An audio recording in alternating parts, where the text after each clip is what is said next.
Hello बच्चों, स्वागत है आपका आपके अपने YouTube channel the learn cafe में। आज हम आपके लिए लेके आए हैं एक क्वेश्चन जो कि है 1857 की क्रांति के असफल होने के क्या कारण थे। आइए देखते हैं कि क्या क्या कारण थे। 1857 की क्रांति के असफलता के प्रमुख कारण इस प्रकार हैं। सबसे पहले है एकता का अभाव। 1857 की क्रांति का असफल होने का प्रमुख कारण एकता का अभाव था। क्रांतिकारी एक दूसरे के प्रति घृणा का भाव रखते थे, यानी कि वो एक दूसरे के प्रति प्रेम नहीं रखते थे, वो एक दूसरे को काटने में लगे रहते थे, जिसके कारण उनमें एकता नहीं हो पाई। इसी कारण 1857 की क्रांति असफल हो गई। दूसरा कारण था नेतृत्व का अभाव।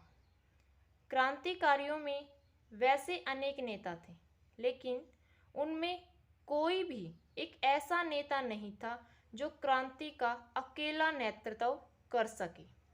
इसलिए यह भी असफलता का प्रमुख कारण माना जाता है। तीसरा कारण है बहादुर शाह द्वितीय।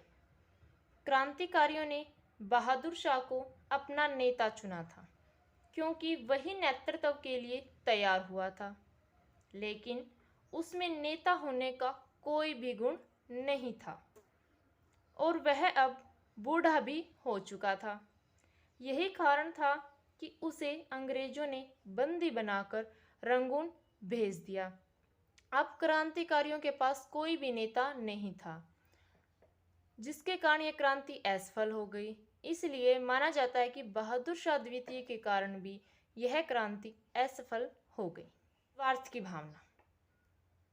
इस क्रांति में केवल उन्हीं शासकों ने क्रांति में हिस्सा लिया जिनके हित सामने आ रहे थे, जैसे रानी लक्ष्मीबाई, नाना साहब। ये नेता थे जो वो अपने देश के लिए नहीं लड़ रहे थे, बल्कि अपने हित के लिए वो लड़ रहे थे। तो स्वार्थ की भावना भी असफलता का प्रमुख कारण माना गया है। पांचवा रीजन क्या था कि संपर्क भाषा का अभाव।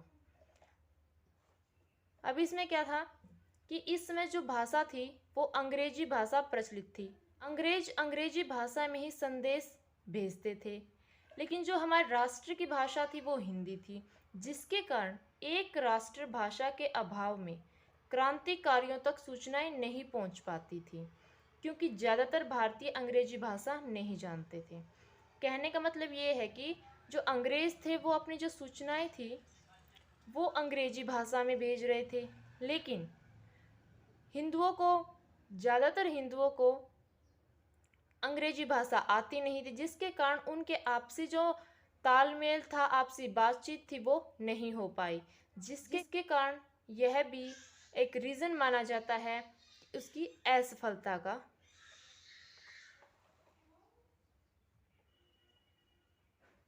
हमारा छठा कारण क्या है, आइए देखते हैं। सीमित अक्षेत्र। कुछ विद्वानों का कहना था कि यह क्रांति केवल सीमित अक्षेत्र तक ही सीमित थी। इस क्रांति में सिखों ने उनका साथ नहीं दिया, उनका मतलब क्रांतिकारियों का साथ नहीं दिया। यह भी एक असफलता का कारण माना जाता है। हमारा सातवां रीजन है सामंतवादी स्वरूप। इस समय सामंतवाद का बोलबाला था। कुछ सामंतों ने अंग्रेजों का साथ देकर इस क्रांति को असफल बनाने का प्रयास किया। परंपरावादी हथियार। क्रांतिकारियों के पास तीर, कमान, तलवार, भाले, पर्चे थे, लेकिन अंग्रेजों के पास आधुनिक हथियार थे, जैसे गोला वगैरह थे, बंदूकें थी। इन हथियारों के सामने जो क्रांतिकारियों के हथियार थे ना, वो टिक नहीं पाए और इसी कारण क्रांति असफल होने का यह भी एक प्रमुख कारण माना गया है।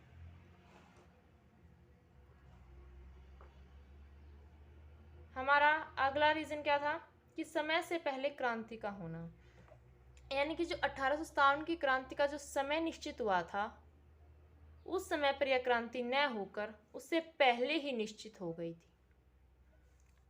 लेकिन यह क्रांति समय से पहले ही आरंभ हो गई। लेकिन जो ये निश्चित हुआ था कि इस तिथि को क्रांति आरंभ हो गई और यह क्रांति निश्चित समय से पहले आरंभ हो गई, जिसके कारण यह असफल हो गई। हमारा 10th पॉइंट है सैनिक संख्या में अंतर। 1857 की क्रांति में सैनिकों की संख्या अंग्रेजों की सैनिक संख्या से बहुत ही कम थी। भारतीय सैनिकों ने वैसे तो साहस के साथ कई अंग्रेजी सैनिकों को हरा दिया, लेकिन कुछ कमियों के कारण वे असफल हो गए, जिसके कारण यह क्रांति सफल नहीं हो पाई। अगला पॉइंट है संसाधनों का अभाव। 1857 की क्रांति में अंग्रेजों द्वारा डाक, तार, रेल व अन्य सभी संचार के सत्ताधारी साधनों का भरपूर प्रयोग किया गया और क्रांतिकारियों को ये साधन उपलब्ध नहीं थे, जिसके कारण भी यह एक रीज़न माना जाता है कि इनकी असफलता हो गई। आपसी